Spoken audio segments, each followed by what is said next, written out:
Welcome back to another edition of the Disney Dish Podcast with Jim Hill. It's me, Len Testa, and this is our show for the week of Schmersday, January 9th, 2023. On the show today, news, new surveys, and listener questions.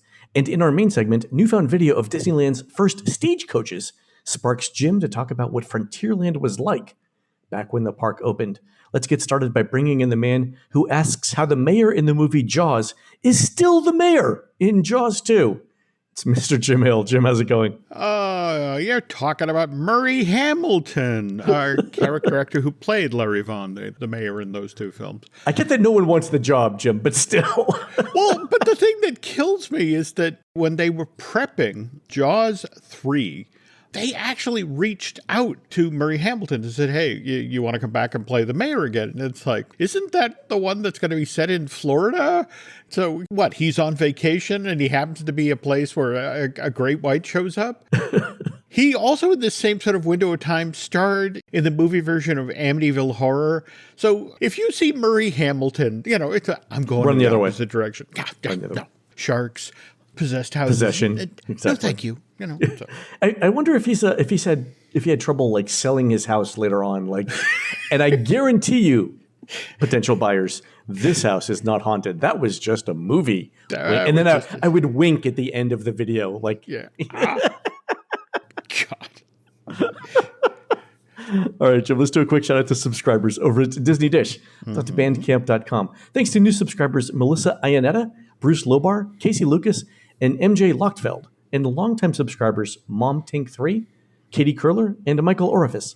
Jim, these are the folks responsible for cleaning all of the Aerosmith concert artifacts during the current Rock and Roller Coaster refurbishment at Disney's Hollywood Studios. They say the big surprises so far include finding a previously unknown live recording of Dream On from October of 1972 at Katie's in Boston, and that Joe Perry's hair somehow gets on everything.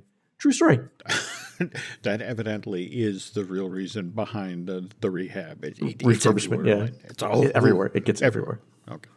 And speaking of that, Jim, let's do the news. The Disney Dish News, folks, is brought to you by Storybook Destinations, trusted travel partner of the Disney Dish podcast. For a worry-free travel experience every time, book online at StorybookDestinations.com. And speaking of booking, Jim, Disney has released some discounts last week, and it's the first big set of post-pandemic discounts that we've seen. So for Disney World, Jim, Disney announced something like a modified dining plan discount for summer 2023 travel. If you book a non-discounted hotel room and tickets for travel between June 25th and September 14th, and I'm simplifying this because with every Disney offer, Jim, there's fine print and dates change. But this is broadly speaking what it is. So between June 25th and September 14th, Disney will give you a preloaded gift card with $50 per night in value if you stay at a value resort, $100 per night if you stay at a moderate resort or a cabin, and $150 a night if you stay at a deluxe or DVC villa. So, Jim, my question here is this, and this is actually a question I got from some friends in the financial community. Isn't this a little early to be discounting summer?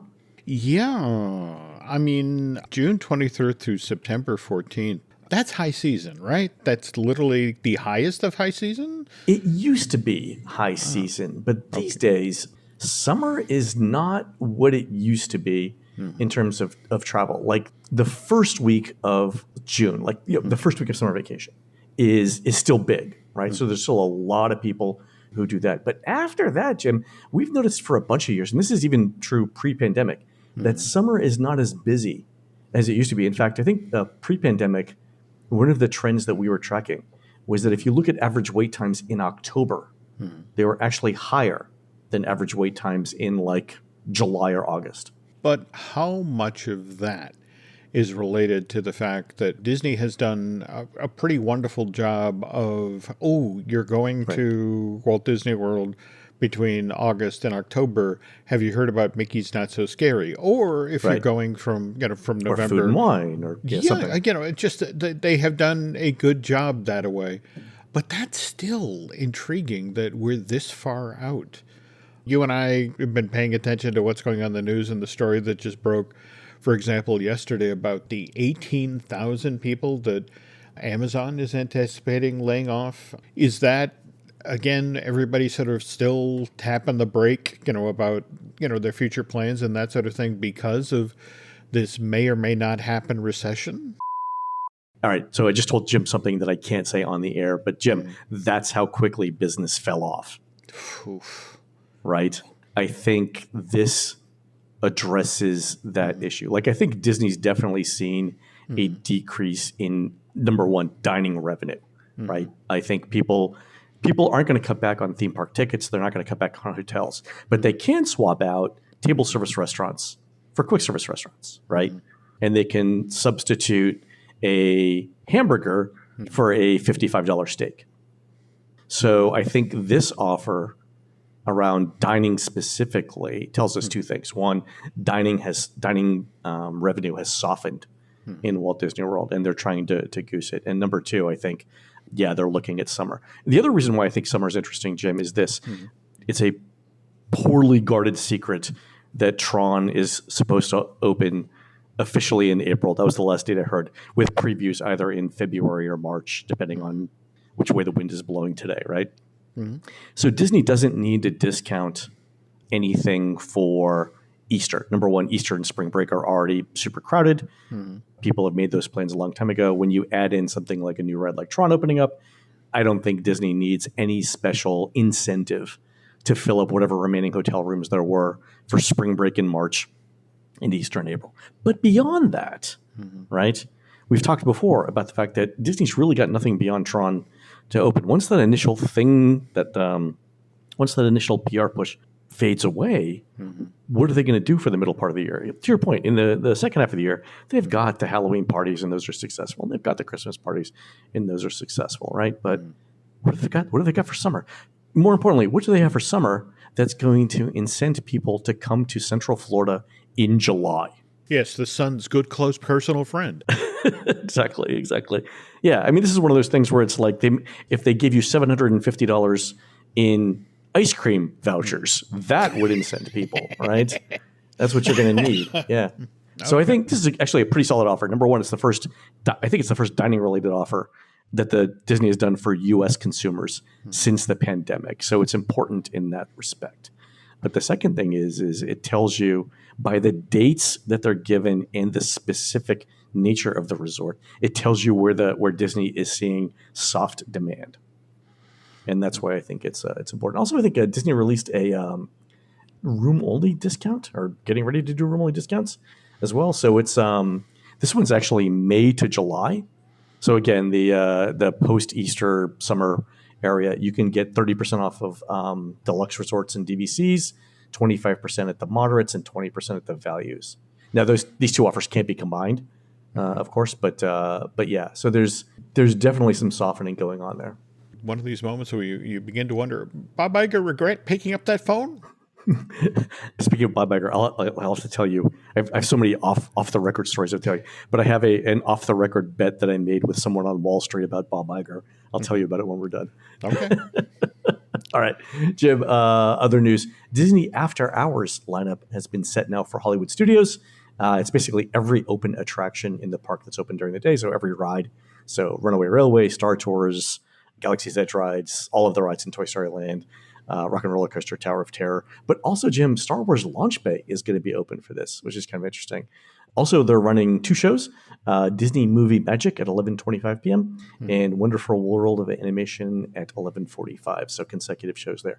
Both of these events for January are already sold out. So the one on the 11th is sold out. The ones for the January 18th and 25th still have tickets, but I'm told they're super close to being sold out. Then we've got 2 dates in February, a bunch in March, and then some in April. Also, the Magic Kingdom has some after-hours events as well. So, yeah, that's looking good for Disney.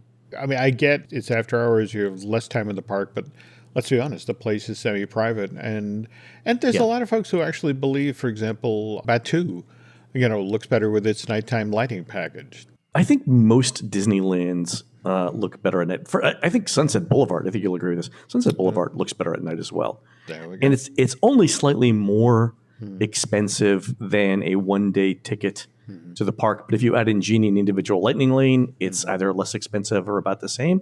And I really think you could get all of these rides in during the after-hours event. Like if you just ran from ride to ride, you could probably do it. given that factor and the price point, worth looking into. All right, Jim, we have time for some surveys. First, I want to point out that our friend Kevin writes in to say that along with Disney not allowing you to enter 0 on some survey questions, Spirit Airlines, Jim, is not to be outdone. Kevin writes in with this Spirit Airlines survey question that says, not counting your most recent trip, how many total flights have you taken on Spirit Airlines in the last year? And the first answer begins with 1 to 2, Jim, which means you can't say 0. And remember, it says not counting your most recent trip. So, Jim, as long as flying airplanes doesn't have anything to do with numbers or math, I think we're okay here. Ooh. And I'm willing to move on. Okay. I don't know about you, Len. I don't necessarily like it when the pilots are that away, right? Yeah, okay, go. Yeah, okay, sure. Huh? Yeah, what could possibly go wrong? All right. Our friend Jenny sent in a Disney survey with a new question I haven't seen before. And Jim, Jenny made a comment about this, and I want to ask you about what the comment means too. Here's the question from Jenny. On your last trip to the Walt Disney World Resort, what was the total amount you spent, including travel, accommodations, meals, park tickets, merchandise, entertainment, etc.? And if you're uncertain, please give your best estimate. And there's a checkbox that says, I couldn't even estimate. So Jenny put in a number. It's basically a field with a dollar sign next to it, and you enter a number. And Jenny's question is this. Doesn't Disney already know how much I spent on most of this? And the reason why I think that question is important is this. I wonder if Disney's trying to gauge the perception of cost, not the cost itself. Like if you said, for example, I think it cost $3,000, and Disney's analytics also thinks you spent $3,000, then Disney knows that your other survey answers are based on you having a pretty accurate idea of the value you got for your money. But let's say that Disney Analytics says that you spent $3,000 and it knows what you spent on hotels, tickets, meals because you put it all in your room, right? But you say that you think you spent $6,000. Disney might think that you perceive your cost as much higher than it was. Conversely, if you think I spent $1,500 and Disney knows you spent $3,000, right? That would lead them in another direction. So I wonder if this is a question about perception. If we go with the Occam's razor, the low-hanging fruit here is that they just don't know, that they have no way of putting all those numbers together. That's the thing. That could be it. People have this illusion about the Walt Disney Company, this monolithic, corporation with theme parks. Yeah, that they get everything right, they get every decision right all the time, and they have perfect more to knowledge. The point that they actually divisions of the company actually talk to each other. Yeah. So this may be a case of what we've been able to harvest from our folks is this number. What do you think you spent? And it's like, ooh, we're off. That's actually a great point because there could be things that aren't included. Like if you've somehow split the hotel cost among multiple people in the same room, right? That's actually a great point. Yeah, interesting. Okay. Huh. Yeah, because you'd have to put one person's credit card down in the room, but let's say you split the cost among two people, and you Venmo'd each other to. Oh, okay. That's a good point. Awesome. I try. All right. Yeah, good question. So we'll see. If anyone at Disney knows, let us know. Okay. All right. Longtime listener John Parmalee sent in a couple of Disney surveys from a recent trip, and there are a couple of new questions in there. And I want to focus on one in particular on today's show because it has to do with dining, and we just talked about the Disney releasing that new dining offer. Jim, let me give you some background on this. John ate at the Via Napoli restaurant in Italy's Epcot Pavilion, and that's what this question is based on. So the question is this. Why did you decide to dine at Via Napoli on the particular date that John went? And there are a set of answers here that I think are interesting. The first one at the top is, I saw a social media post about the restaurant. The second one is, a friend, family member, or acquaintance recommended it. The third was, I liked the children's menu selections. The next one is, I've eaten there before, and it was at one of my top places that I wanted to dine at. Next one was, it was the only restaurant that had availability. I think Disney should know that is never the response for that, because Via Napoli is so popular, it will never be the last restaurant with availability. They shouldn't even show that. The atmosphere and theming made it important. I had a good previous experience, and John noted that. A cast member recommended it. It had available reservations that worked best with our schedule. The other members of my party wanted to eat there, and it offered good prices and value. This is a pretty wide net. Yeah. But I love how they put social media at the top. And you notice the first half of these all are recommendation based, or all of the things around recommendations from other people are at the top half of the list. And I don't think Disney's randomizing this. I think this is the way it's shown. Via Napoli is not a restaurant that is struggling. No, it is one of the most popular and highest rated restaurants in all of Walt Disney World, consistently rated in the top 20, like definitely in the top 5th. Yeah. Don't get me wrong. If they had this question for Space 220, it's like, okay, that I get. But this is restaurant the old restaurant Marrakesh, right? If they or if they had it for a Tangerine Cafe, right? Then I would start asking questions about this. Yeah. Okay. Yeah, very interesting. All right. Social media posts and acquaintances. Yeah, lots of good answers there. So yeah, definitely, John. Thanks for sending this in. This is new. If anyone has any ideas about why they might be asking these questions, let us know in an email. And speaking of listeners, let's go to listener questions, Jim. Our friend Andrew writes in with this request. And he says this, and by the way, this is for you listeners to help Andrew out. I work at a major Orlando theme park, and my management team is letting me do something for the area for Disability Awareness Month. I'm wondering if you or your listeners know of any famous Disney people who had a disability. I know about Mary Blair and Robert Sherman, and I'm just curious if anyone knew of any more. Thanks so much, as always, Andrew. So, Jim, famous Disney, I'm assuming theme park people here, who had a disability. If our listeners know of any, Jim, can they email you? Oh, absolutely. And I will, please send that info along to Jim at Jim Hill Media. And I, in turn, will share this with Andrew. I'd love to see what he's going to do with this info once we pass it along. So March is March Disability Awareness? There we go. That Disability Awareness Month. All right. Another email from Ben, who says, on last week's show, you mentioned that the Walt Disney World Railroad had returned after a 4-year hiatus. I am reminded that in my past life, I was an apprentice at one of Her Majesty's Royal Dockyards. At Devonport, would take in nuclear submarines, remove the fuel, decontaminate the boat, cut holes in the hull and decks, pull out all the big equipment, replace it, weld the holes, put in a new reactor, commission the boat, and send it back out to sea, all in less than 4 years. But it's not a railroad, Ben, so, you know. Okay, but as a follow-up question, Ben, at any time in the shipyard, did Doc Brown bring his train in for service? Because, I'm not entirely sure what that thing at the end of Back to the Future 3 runs on. When I was writing back to Ben, I instead of writing, because Ben worked on Her Majesty's Royal Dockyards, and I had to write His Majesty's Royal Dockyards because, change. Oh my God, that's right. Right. And I wrote, and I told Ben, like, I will never get used to writing that. Like, it's just I've gone this long. What 60 plus years? My entire life, right? There we go. Yeah, His Majesty's. It's and I understand the UK is getting ready to change the currency next year to put Charles's picture on it. That's gonna be weird. The first people who get those new bills are going to be like, yeah, this is fake. Like, I've never seen this before. Very true. Very true. All right. Our pal Asim writes in response to last week's topic about Steamboat Willie entering the public domain in 2024. And he says this, it's very relevant to note that Song of the South becomes public domain in 2041, or 18 years from now. And given that Splash Mountain will be phased out, Disney seems unlikely to claim it is in active use and at risk for confusion. What does Disney do? Disney presumably won't let someone else monetize Song of the South, but they likely won't want to do so themselves. So which wins out? Do they come up with some modern and presumably palatable way of reinventing the Splash characters and maybe Zippity-Doo-Dah too? Or do they do a very low-key release of a documentary about the history of the movie and the evolution of our understanding of the topics, thus claiming they are actively using the IP, at least to somewhat muddy the waters? What's their strategy there? Yeah, Jim, this is super interesting. My thought initially is they're just going to let it go. Like it's not whatever incremental amount of money that they would get by keeping the copyright. And I think that number is pretty close to zero. Is just not worth any sort of controversy about it. But what do you think? I actually got into feature animation Florida when they were working on this project. Are your lawyers allowing you to talk about this? When you say got into? Yeah. They left the door open. Len, what am I supposed to do?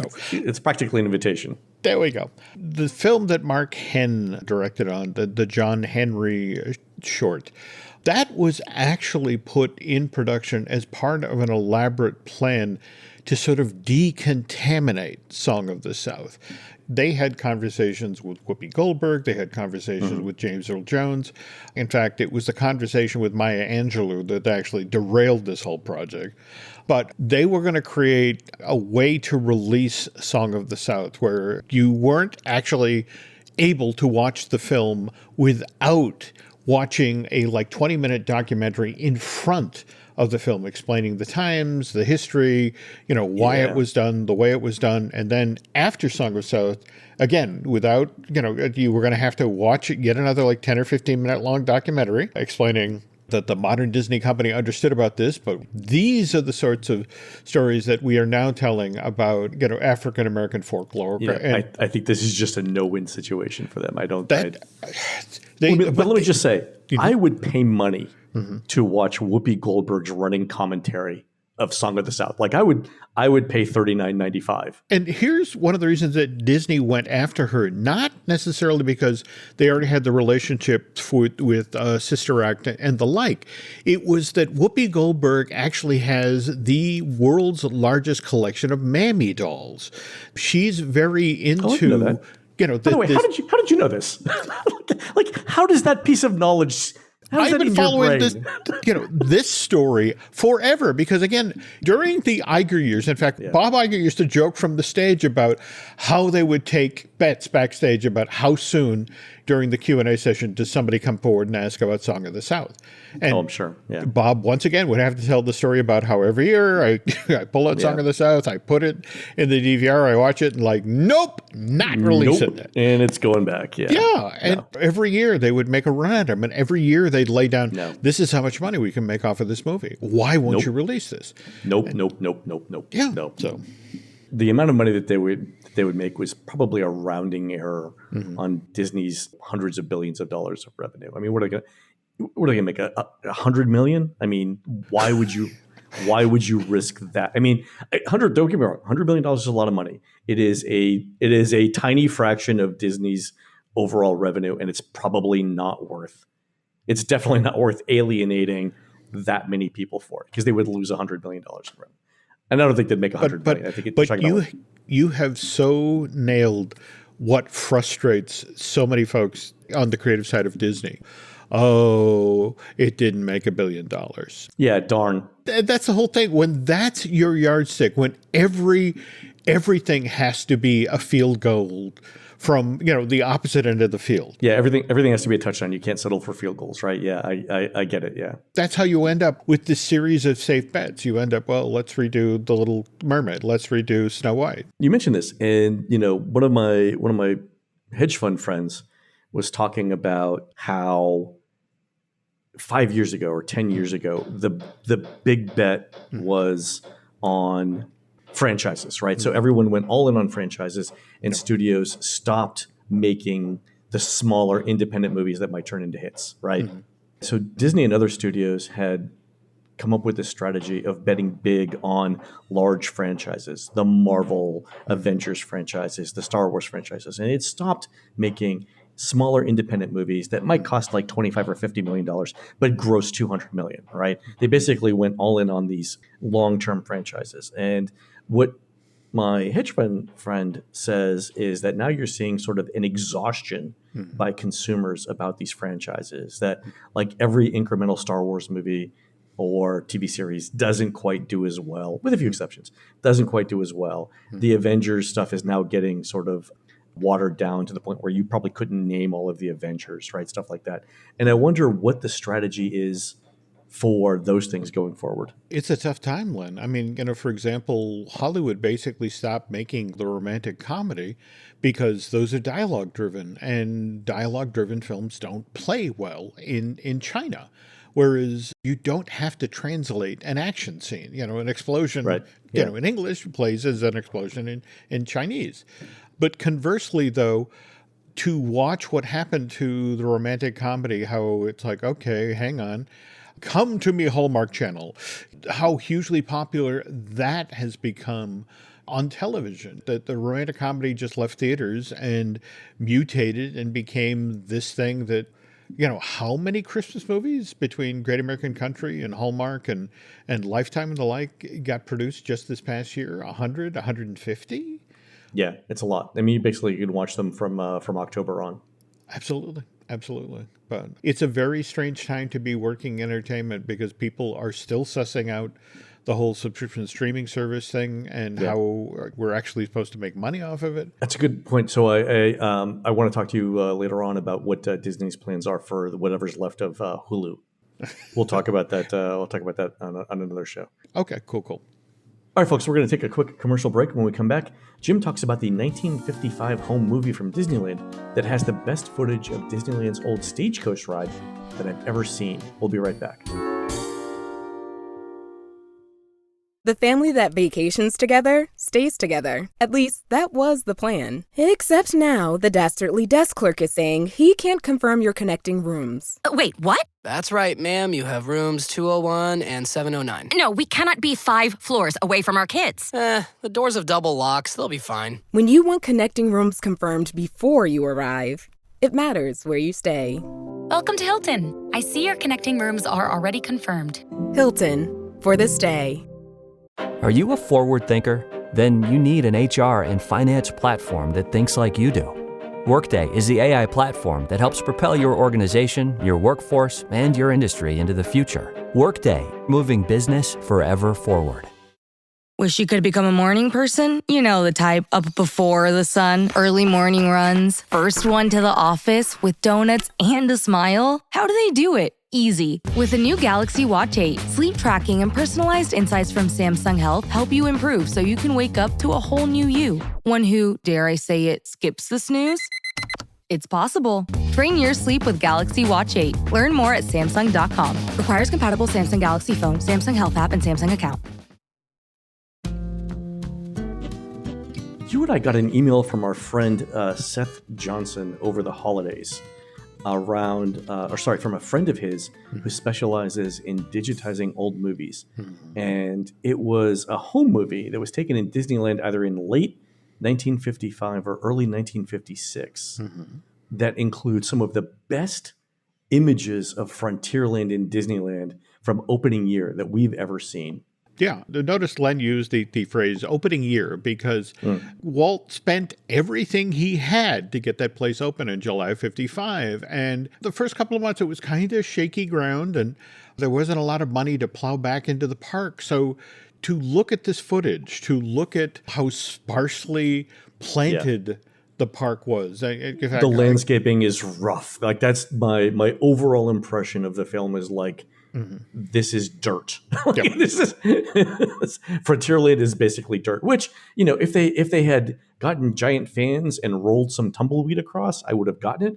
But yeah, like there is no landscaping in the parts of Disneyland that we see. Yeah, but at the same time, as you mentioned, you get to experience from, I want to say the gentleman who's holding the camera. Hang on, I actually have a name for him. Yes, Sherman W. Carter. You get to experience the stagecoach from inside the stagecoach. You get to look out at the park. In fact, did you catch that detail as they're going by the rivers of America and they're in Fowler Harbor? Are all of the Jungle Cruise boats parked? Yeah, because Jungle Cruise was still being worked on, so it either hadn't opened or was being renovated at the time. But you can see it disassembled almost like it's Lego pieces. By the way, Jim, for people who want to watch this as we're talking, the URL that we gave to this is tinyurl.com/dish Disneyland stagecoach. Capital D for dish, capital D for Disneyland, capital S for stagecoach. So we can follow. Yeah, but I mean, basically it's the Jungle Cruises Tinker Toy set that needs to be some assembly required. That it is. Yeah. But okay, so a lot of us did not get to experience the stagecoach at Disneyland because it ran for a relatively short time, but it was always part of what Walt wanted to do with that family fun park. In fact, if you go back to the memo from 48, which Walt wrote for the project he wanted to build right across from the studio in Burbank on the other side of Riverside Drive, Mickey Mouse Park, it's right in there. You can actually pull up the document where, Walt explains what he wants to do. And you can look down at the concept art that's out there, and there's the steam train that circles the property. There's the steamboat that takes guests on a scenic cruise around a waterway that's at the center of Mickey Mouse Park. Horse-drawn trolley that'll take guests through a proto version of Disneyland. There's only two lands. There's the main village, which is basically Main Street USA. And then there's the Western Village, which eventually became Frontierland. And in the Frontierland section, or excuse me, the Western Village, we have the stagecoach. And here's a quote from the prospectus. The stagecoach will leave the Western Village, pass through the farm, go through the Indian Village, and pass the mill. It will be by a special road. And that's basically the setup we got in Disneyland, right? Well, it is, but everything that Walt mentioned eventually showed up in Disneyland Park. I mean, for example, the farm became Big Thunder Ranch, opened at Disneyland Park in June of 86, ran through January of 2016. The Indian Village, with its dance circle and trading post, that was where at Disneyland from day one in 1955, continued through 1971, only got shut down after the folks in California took a look at what was being built in Florida, and it's like, ooh, that country bear thing. We want one of those. No, we want two of those. So that opens in March of 72. And finally, Harper's Mill, the mill, that opens up over on Tom Sawyer's Island back in June of 56. Now, the stagecoaches also were a day one operation. They were up and running in Frontierland in July 17th, 55, though Disneyland stagecoaches actually predate the start of physical construction of Disneyland Park. There's this photo of Walt on the Disney lot. It's dated July 27th, 1954. And it's Walt in a white cowboy hat, and he's got his foot up on the step that leads into a stagecoach, and he's beaming at his grandchildren who are inside of this thing. And you know this is on the Disney lot because right behind him is the animation building. So, Jim, I actually made this photo public for our listeners. It's tinyurl.com/dish stagecoach 1. So capital D, capital S, and then the number 1. Yeah, but it's on the lot. It says Disneyland Stage Lounge, U.S. Mail, and it's a really nice restoration of a carriage. That's a brand new coach, Len. That's Disney Studios carpenters who Walt, again, it was just one of these things where it's like, okay, you finished building a film set. I got some blueprints for you. I want you to build this. How familiar are you with the Pony Express? There we go. But it's one thing to build a stagecoach in the style of the 1860s. Quite another thing to operate it, Len. Yeah, this is the thing, right? This is the difference between movies and running a theme park. A movie stagecoach has to work for like 3 minutes in a couple of scenes. A theme park stagecoach is a day-to-day thing, and it's different. It's a 4-horse hitch. Okay. And Disney prided itself on the horses at the park only worked every other day. So when you factor in the horses you need to pull the trolley, and remember, there was also the Conestoga wagon. There was also the buckboard. You probably need 8 horses per stagecoach. Remember, you're running multiple stagecoaches as well. Disney starts operating a stable just for these things. That's it, exactly. Right. The Circle D that was backstage at Disneyland, run by the Pope family. They had, at the absolute height, a herd of 200 horses and pack mules backstage. Holy cow. That had to be fed, that had to be watered and cared for. The maintenance on this is just incredible. Okay, you also need a trained driver who is familiar with the way, has to be able to run a 4-horse. I can imagine the Craigslist ad, wanted stagecoach driver. Not kidding. There we go. You had to have a driver who was not only good at handling a 4-horse hitch, but also understood the way stagecoaches actually operated, that you had to balance your load. You could only because these are the stagecoach shock absorption was on like metal springs. And so if you overloaded one side or the other, the whole thing would tilt and that would become unstable. Oh my God. Yeah, this is a lot. Remember, Len, this is the 1950s. No seat belts, no safety harnesses. Yeah, things were different then, Jim. But again, so you put 6 to 8 guests inside the stagecoach, and then you put another 4 to 6 up on the top, riding, facing forward and back. And unless the driver, as he was loading the coach, did it properly, Len, these things are prone to tipping. A couple of very famous accidents in the park where these things just went over. Oh, they're running them on dirt roads too. Oh, yeah. Wow. Yeah, this is wildly inefficient, Jim. No, totally. And at the same time, remember the footage we're looking at from this home movie from 55, 56, not a lot to look at. In fact, they have a quick shot of the canal boat, the Canal Boat to the World ride, which, again, the Disneyland staff at the time jokingly referred to the float slowly by muddy banks and look up at weeds ride. Yeah. Jim, I've seen more picturesque drainage ditches. Like, this is just not attractive. Like, God bless them, though. I mean, the people paid money for it, and they were apparently satisfied. And to Disney's credit, they did pour a lot of money into this, right? They made, the Disneyland that we have now is vastly different than opening day. And to their credit, they kept investing in it, and that's how we got what we got. They did. In fact, there's a Los Angeles Times story from May of 56. Park's only been open for 10 months at this point. But Disneyland recovered its initial construction cost, $17 million. And Walt, as soon as Roy said it was okay, began pumping money back into the park. And in fact, for the summer of 56, he took $2 million and was looking for ways to improve the park. So $100,000 of that was spent to build an entirely new Indian village in Frontierland. The thinking here was they shifted it deeper back into the park to increase to pull people back in the okay. There we go. Increase capacity. They also spent $250,000 on Tom Sawyer's Island. Again, expanding capacity, build the rafts, get people over to the island, give them more to do in Frontierland. $300,000 was spent on the installation of the Disneyland Skyway that would transport guests from Fantasyland to Tomorrowland and back again. And then that's a few $1 million in 2023 money. Oh God, yeah. And in the immediate vicinity of the Fantasyland Skyway station, they spent $200,000 to turn. We were just talking about the Canal Boat of the World ride, to turn that into the storybook Land Canal Boat ride, with it elaborate gardening and fully detailed miniatures. But Len, the big ticket, the one that Walt spent most of that $2 million on, that was actually to address the problem you see in this home movie, that there's just not a lot to see in Frontierland. So that's why they built Rainbow Caverns, which you've talked about on the show because you love that Mickey Mouse short that said it's a little thing I was going to mention. Yeah.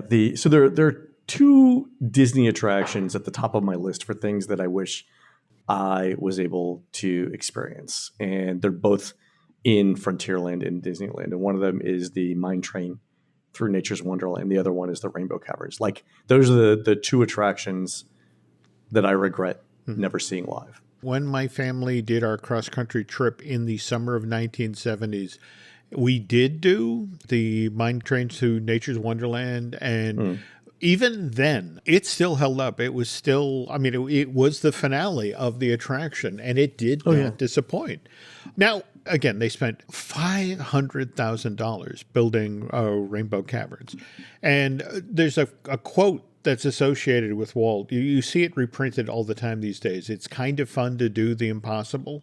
That's Walt talking about Rainbow Caverns. Oh, is that where that's from? Yeah. And the gimmick of the inside of Rainbow Caverns is you entered the space where you had, I want to say, 15 to 17 different waterfalls, but each of the waterfalls had a different phosphorescent dye in it. And the entire space was lit up with black light. So it was this. Oh, is that how they did it? There we go. All right. But here's the thing. The waterfalls are in very close proximity to each other. And the fear was, as they were setting up this attraction, it's like, these things are going to flow. They're close to one another. There's going to be splash. What's going to prevent the dyes from bleeding into one another? Yeah, so everything becomes brown. No, that's it exactly. And in fact, what was interesting is that Werner von Braun is at the studio at the same time, and the Imagineers are like, he's supposedly the smartest guy on the planet. And it's just like, let's take this to him and see what he says. And he came back and said, yeah, in a week, it's all going to be brown. Yeah, we should have led with a German rocket scientist. Because when you said Werner von Braun, I was like, oh, this is taking a left turn that I have not anticipated. So what did they end up doing? Because it's true, right? Walt turns to, and Claude Coates, the gentleman who's in charge of the Rainbow Cavern project, Walt Werner says it's impossible. And again, that's Walter's fun. Kind of fun to do the impossible. And you figure it out. And what they eventually did to figure it out is that if they put these subtle guides along the trough that limited the amount of splash, they wouldn't bleed into one another, and they actually held their colors through the entire, and this is the thing, that thing didn't shut down till January of 1977. So 21 years that thing held its colors. So each fountain had its own enclosed, not open water circulation system. There we go. With its own, clever. Yep. By the way, because they spent $500,000 to upgrade, and again, remember that this was an attraction that serviced Frontierland Mine Train, the Pack Mule, as well as the Stagecoach. It was like, okay, we got to get some of that money back. So the entire operation got changed to the Rainbow Mountain attraction, and it became the park's very first D ticket. Really? You know, Len, I love old press releases. And I have to share something that Eddie Meek, who was Disneyland's publicity person, wrote out ahead of the July 1956 opening of this attraction. So it was like, after guests travel around Rainbow Mountain and then head out across the Rainbow Desert, they'll then venture into the beautiful Rainbow Caverns with their phosphorescent waters. And it's like, it could be me, Len, maybe, given so it's how colorful brown, is what you're saying. I mean, how brown We'll have a chance to dine at the Rainbow Restaurant. There we go. And in fact, Walt had to have rainbows on the Brand 56 because this is the exact same window of time that he's developing the Rainbow Road to Oz over at the studios, which is that never shot film that was supposed to star Annette Funicello and a number of the Musketeers. But Jim, all this tells me is that Disney marketing has a long history of using a very few specific words over and over again to get the point across. It's a tradition at this point. Is what I'm going with. There we go. Okay, well, let's get. Well, so that's where the quote, "It's kind of fun to do the impossible," comes from. There we go. Wow, awesome! I can't believe we've never told this story before. I only came across it researching today's tale. Which again, back to Disneyland Stagecoaches, which as of 1956 got renamed the Rainbow Mountain Stagecoach. They continued to operate to the fall of 59, but this attraction continues to have operational challenges. They're low capacity, they're prone to tipping over. There's 200 horses. Rough back roads and ruts are putting a strain on these made accurate to period vehicles. So it got to the point where for every 2 stagecoaches that were out on stage, there was a third backstage being serviced.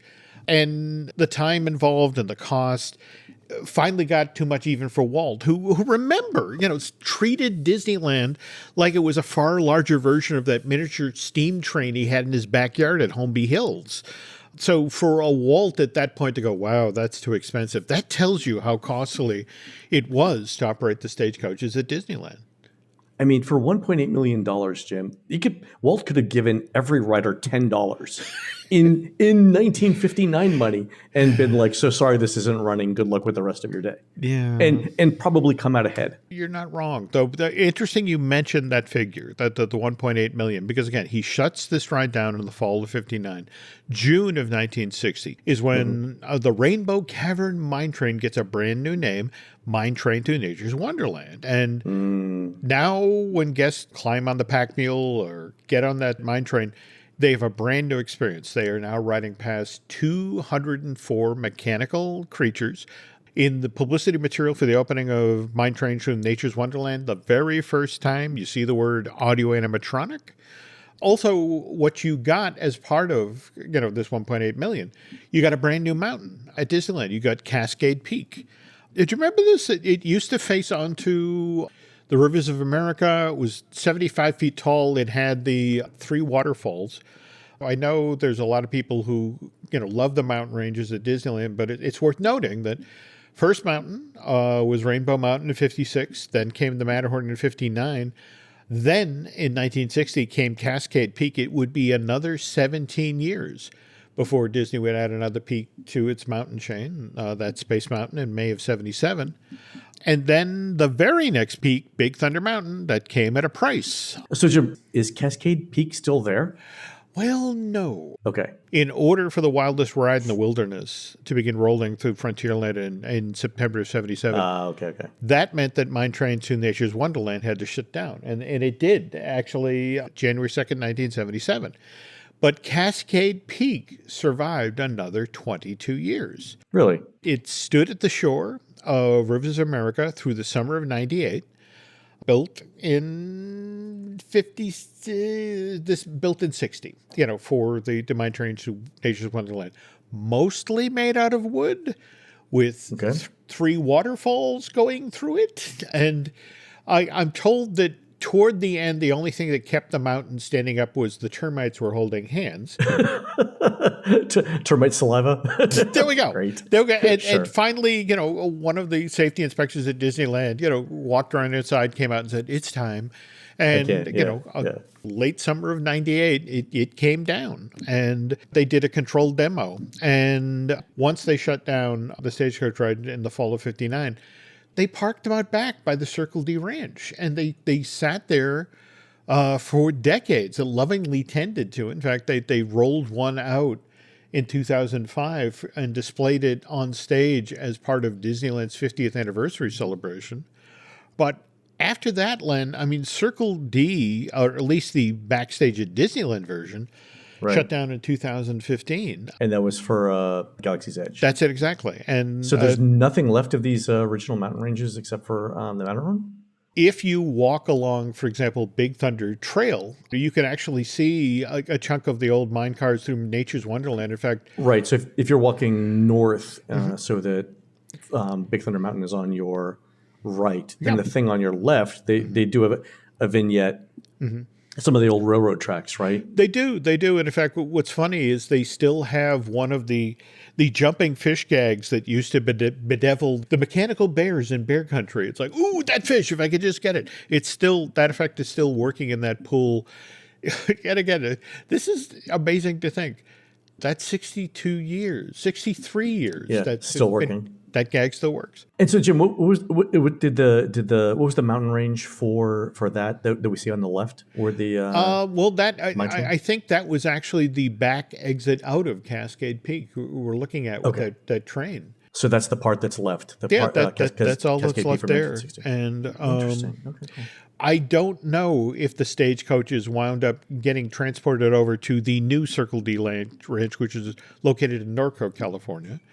Maybe somebody can one of our listeners know a little bit more about that. But if you want to see these things in their prime, as Len mentioned with that tiny URL, go check out this video of that home movie from late 55, early 56. And based on this footage, the Disneyland stagecoaches look like they were a lot of fun to ride when they weren't tipping over. If you lived to tell the tale. There we go. Yeah.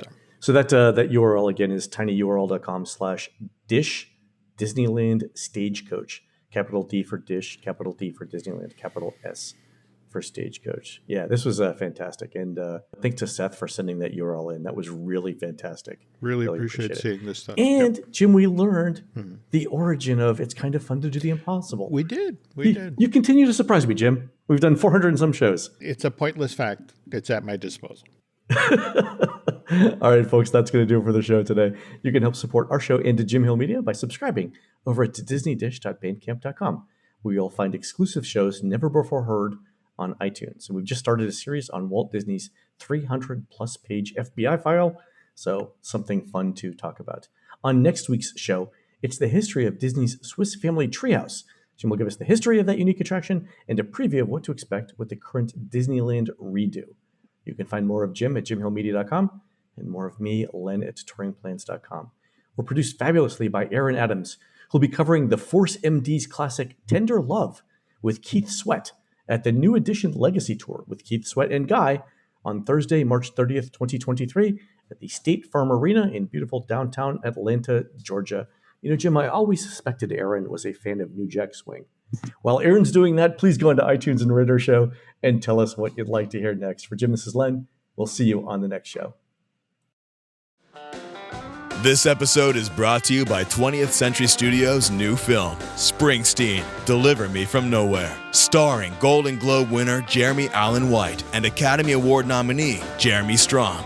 Scott Cooper, the director of the Academy Award-winning movie Crazy Heart, brings you the story of the most pivotal chapter in the life of an icon. Springsteen, Deliver Me from Nowhere. Only in theaters October 24th. Get your tickets now.